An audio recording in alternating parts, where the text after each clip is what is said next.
శ్రీలంకతో వన్డే సిరీస్ను 2-0 తేడాతో భారత్ కోల్పోయిన విషయం తెలిసిందే. టీ20 సిరీస్లో అదరగొట్టిన భారత్ వన్డేలో మాత్రం చేతులు ఎత్తేసింది.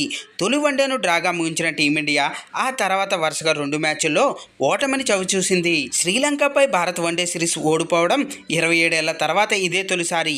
ఈ నేపథ్యంలో భారత జట్టును ఉద్దేశించి పాకిస్తాన్ మాజీ క్రికెటర్ తన్వీర్ అహ్మద్ ఘాటు వ్యాఖ్యలు చేశాడు. రోహిత్ శర్మ, విరాట్ కోహ్లీ, జస్ప్రీత్ బుమ్రా త్రయం లేకపోతే భారత్ను పాకిస్తాన్ ఈజీగా ఓడుస్తుందని తన్వీర్ అభిప్రాయపడ్డాడు. ముందు మీ జట్టు ప్రదర్శన చూసుకోండి, ఆ తర్వాతే పాకిస్తాన్కు సూచనలు చేయండి. రోహిత్ శర్మ, విరాట్ కోహ్లీ, బుమ్రా లేకపోతే టీమిండియాను పాకిస్తాన్ సునాశంగా ఓడిస్తుంది. శ్రీలంక సిరీస్లో భారత బ్యాటింగ్ లైనప్ ఎలా ఉందో మనం చూసాము. రోహిత్ శర్మ అవుట్ అయితే చాలు వరుసగా పెవిలియన్కు క్యూ కట్టారు. భవిష్యత్తులో భారత బ్యాటింగ్ విభాగం ఎలా ఉంటుందో చూడాలి. ఈ సిరీస్లో బౌలర్లు పర్వాలేదనిపించారు, కానీ బ్యాటింగ్ మాత్రం దారుణంగా ఉంది. రోహిత్ శర్మ, విరాట్ కోహ్లీ రిటైర్ అయితే భారత బ్యాటింగ్ యూనిట్ మరింత పేలవంగా మారుతుంది.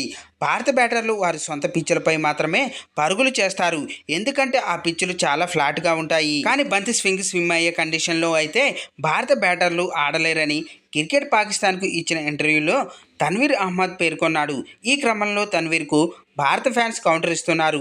మాటలు చెప్పడం కాదు, ముందు మాపై గెలిచి చూపించండి అంటూ సోషల్ మీడియాలో అభిమానులు పోస్టులు పెడుతున్నారు. ఫ్రెండ్స్, దీనిపై మీ అభిప్రాయాలు కింద కామెంట్స్ రూపంలో తెలియజేయండి. చూశారు కదా ఫ్రెండ్స్ ఈ రోజు టాపిక్. ఈ వీడియో కనుక మీకు నచ్చినట్టయితే లైక్ చేయండి, మీ ఫ్రెండ్స్తో షేర్ చేసుకోండి, ఎలా ఉందో కామెంట్ పెట్టండి. అలాగే సబ్స్క్రైబ్ చేసుకోవడం మాత్రం మర్చిపోవద్దు ఫ్రెండ్స్.